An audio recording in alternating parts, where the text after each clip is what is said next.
So today I'm going to talk about my travels following Blair Niles around the world. I call it Hot on the Trail of Blair Niles. And I discovered the Society of Women Geographers while I was researching author Blair Niles, one of the founders of the society. In 1910, she traveled around the world with her husband, William Beebe, who worked for the Bronx Zoo, and they traveled over 50,000 miles in 2 years, looking for every type of species in Asia.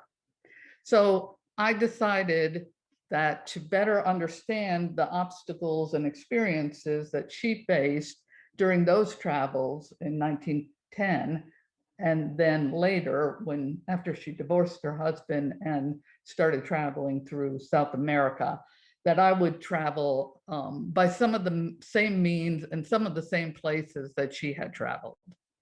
So over 3 years, I took several steps to travel in Blair Niles's footsteps. I started in Asia, went through China, Sri Lanka, Borneo, Singapore, India, and Thailand. And then a year later, I traveled throughout South America, French Guiana, British Guiana, Suriname, Peru, and Ecuador. One of the ways that I traveled, and what I'm going to start this off in 2 sections. First, I'm just going to talk about some of the places I went and some of the means of transportation I took. And then I'm going to switch over and talk to you about 2 places that Blair went to that I also went to, and kind of focus in on those 2. So I traveled by Bullock cart in Sri Lanka. And there on the left, you will always see a picture either of Blair or one that Blair took. And on the right, it's a contemporary picture, in this case, me in a Bullock cart. The next way I traveled by the Darjeeling Himalayan Railroad, which she went to in 1911. You see her hanging out of the railroad car there, and me on near the engine.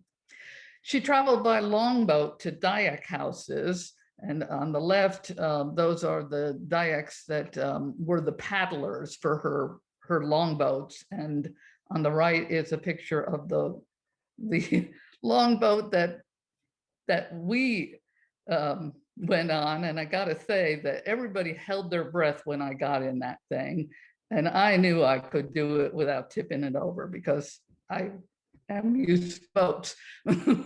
They held their breath. By rickshaw, and I did not go by palanquin because I don't think I would be up for that. But this was such a pretty picture, I wanted to share it with you. You'll notice some of the pictures are in color, and that's because her husband had them colorized in Japan for his slides. So at first I thought, these must be more recent pictures, but he actually had them painted. She cruised down the Yangtze River, and you can see her in this beautiful cabin. Mine was not so nice, but I did go down the Yangtze River. One of the big scenes near the beginning of the book occurs in Burma. And it's a scene that is pivotal in Blair's life because she is chased up a tree by 2 2 water buffaloes. And while she's up there, she starts thinking a lot about her life and the direction of her life. And I won't spoil the surprise, but it is, to me, it was one of the pivotal moments in her life. And so I really wanted to see what it would be like to be up close to a water buffalo. And fortunately, I was able to see them in a whole herd of them in Sri Lanka. The left is her in Burma with water buffaloes, but I actually saw them in Sri Lanka. They also went to Tibet in 1911. The left-hand side is a picture of the Dalai Lama's entourage, which they were really excited to see. And the right is a contemporary picture. The Great Wall of China, we both climbed the Great Wall of China. At the top, you see her husband, William Beebe, and that's her climbing up the steps. The Himalayan Mountains, this is one of my favorite pictures of Blair, looking out over the mountains. In Ecuador, her favorite mountain was Chachimbiro, and she kept on seeing it from a distance, and it was always under clouds, and she wanted to see that so bad, and she talks about it in her book, that she kept waiting every morning. When she got up, she'd look to see if she could find it, and finally they had a spectacular view, which she captured. Lake Titicaca. And then in Lima, Peru, she was unwrapping a mummy with Julio, Tello, a doctor, and his assistant was Rebeca carrying Cachot, who she actually invited to become a member of the society. And Blair thought she really maneuvered to get this doctor to allow her to see the unwrapping of a mummy. He was the world's authority on Peruvian archaeology, very well known and respected. And she had to sort of court him in order to get him to believe that she was really serious and wanted to see this unwrapping of a mummy. So finally he agreed after several days. Blair thought this would be a couple hours activity, but it was 2 days. And so they went painstakingly through layer by layer. I didn't put that in my book because it was one of the things that got cut out. The other story that got cut out that I really liked was a story by Rebeca Carrión Cachet, when she's talking about how she wanted archaeologist.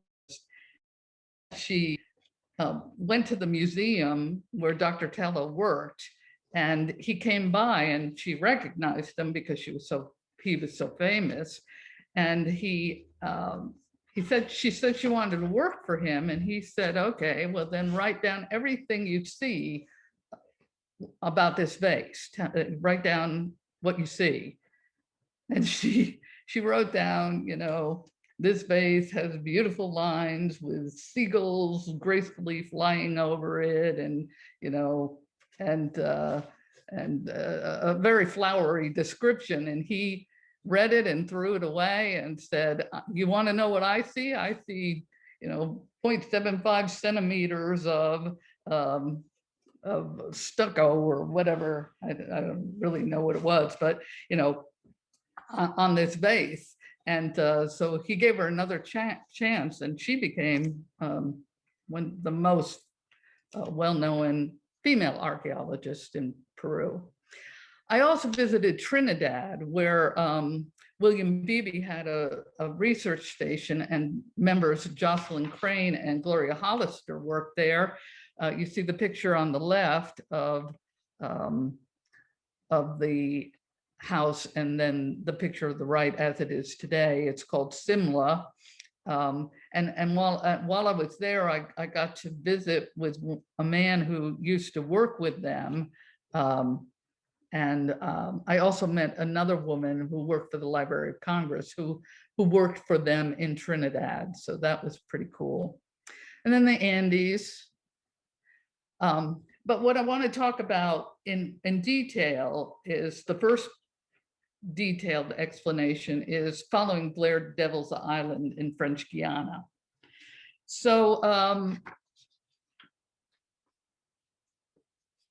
one of the things that I was fascinated by was Blair's interest in Devil's Island. So when I went to French Guiana, we visited the pier where the ship that brought these convicts over from France docked. Blair had often read about the departure of these prisoners in the newspaper, but the newspaper never reported on what happened once the convicts reached South America. So Blair decided she wanted to visit French Guiana to find out what happened to them when they arrived.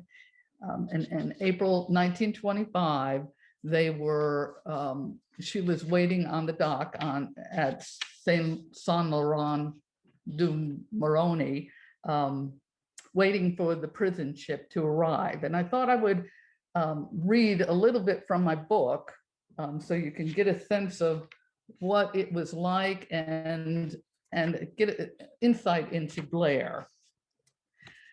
And here we're talking about the prison. The prison that was on board the ship that they brought them to French Guiana in. The floating prison held 687 prisoners and 90 guards. Inside the steamer's hold were 4 tiers of cell and 2 large cages measuring 66 feet long by 12 feet wide and 12 feet high.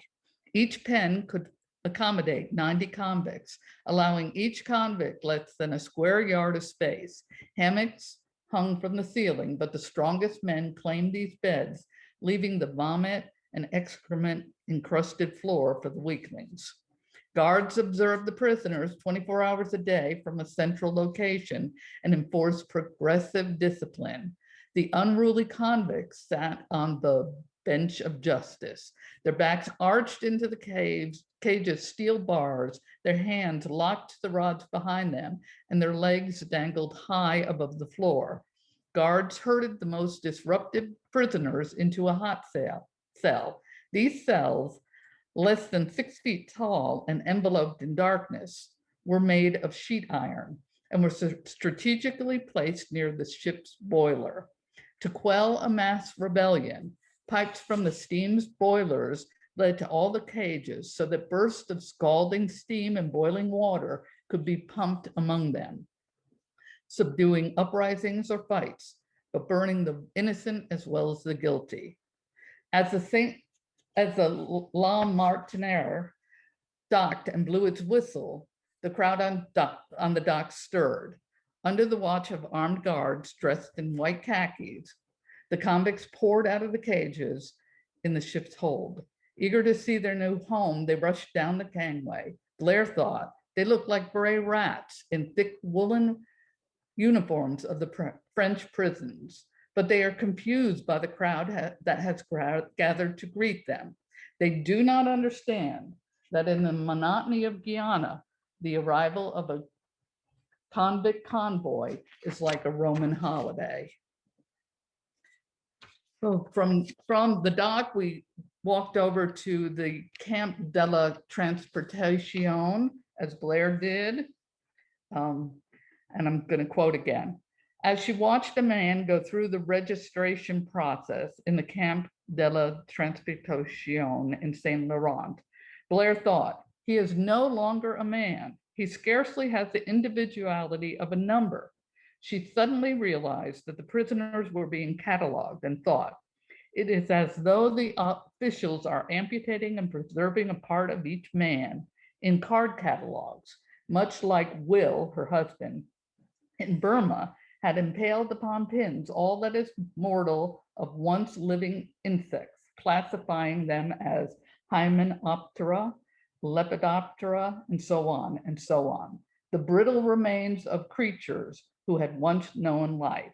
And standing naked in this room, man after man looks on with a sense of horror while an integral part of his ego, its inventory impaled for all time in the criminal archives of Guiana, their human rights struggling there on a merciless pin. With dread, Blair predicted, soon each prisoner will understand that he has lost everything but the tortured physical body and his troubled spirit. And so faint, so uncertain will be his contact with the world that he will soon wonder which it is that has died, himself or the world. And I love her descriptions. The media billed her as the first woman to set foot on Devil's Island. She didn't like that description. She was very careful about the way that she went about researching. She would research for months before she left on an expedition and then stay there for months. These are the guards' houses on Ile Royale, which is one of the islands in the Salvation Islands that she visited, where the prisoners were secluded. She stayed in one of those houses. So the Salvation Islands are off the coast of Carrión in French Guiana. It's about 7 miles off the coast. And when the prison was open, no ships were allowed to come closer than a mile to the islands unless they had permission. There are 3 islands. Ile Royale was the administration island. It held 150 convicts that were sent over from Saint Laurent because they were dangerous. The island had a hospital, a church, the guard offices, administration buildings, a guillotine, and a cemetery for the guards, not for the prisoners because they were thrown to the sharks. It also had prison barracks. A prisoner who wrote about the bathrooms in the prison wrote, "In this one spot, more murders have been done in any place than on any place on earth of such a restricted space." Ile Saint Joseph is an island that's several hundred feet off the coast of Royale. It held 52 underground prisons with metal grates that allowed the guards to look over the incorrigible convicts who were held in solitary confinement. There was no talking there, no personal belongings. Each dungeon had a plank, which was lowered at night for a bed, and buckets for water and waste. The only sounds that emanated from the island, save for the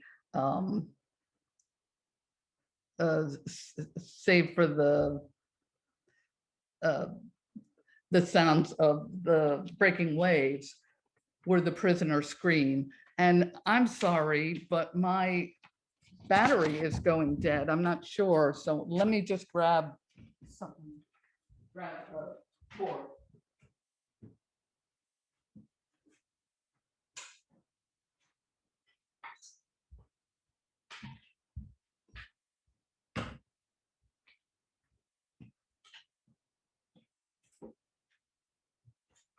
Sorry about that. I thought it was fully charged. I'm not sure why, but let me plug it in. Okay. So, and then Ile Diable is Devil's Island, and that's where the political prisoners were sent.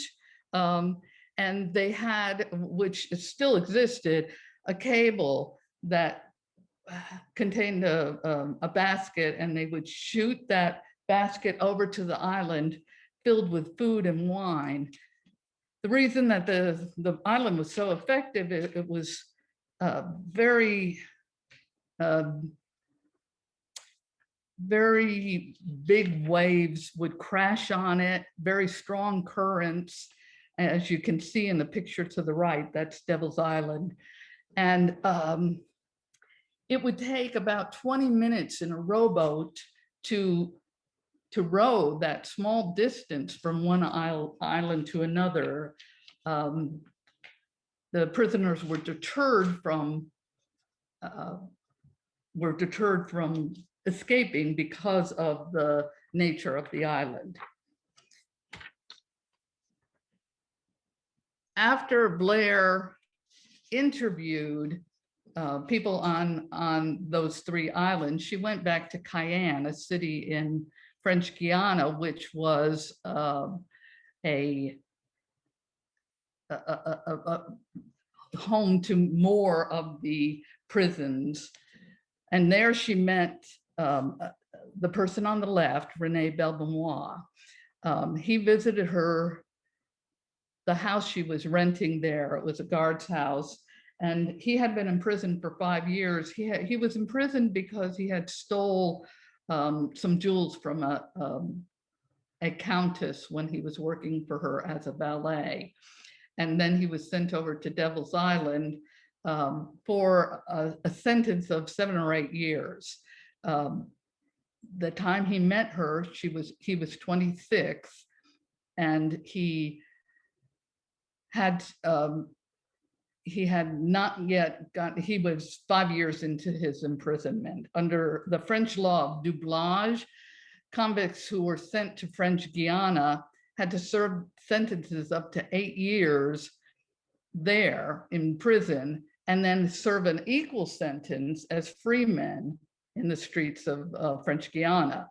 So prisoners with a sentence which was greater than 8 years had to stay in French Guiana for life as free men.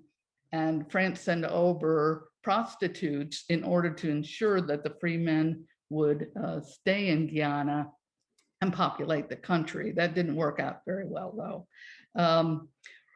René Belbenois was determined to escape, so he didn't have to spend another 8 years in French Guiana as a free man. So he offered to sell Blair her stories, his stories, and she agreed. She paid him handsomely, and he used that money to escape. He tried to escape 5 times, the 4 times unsuccessfully.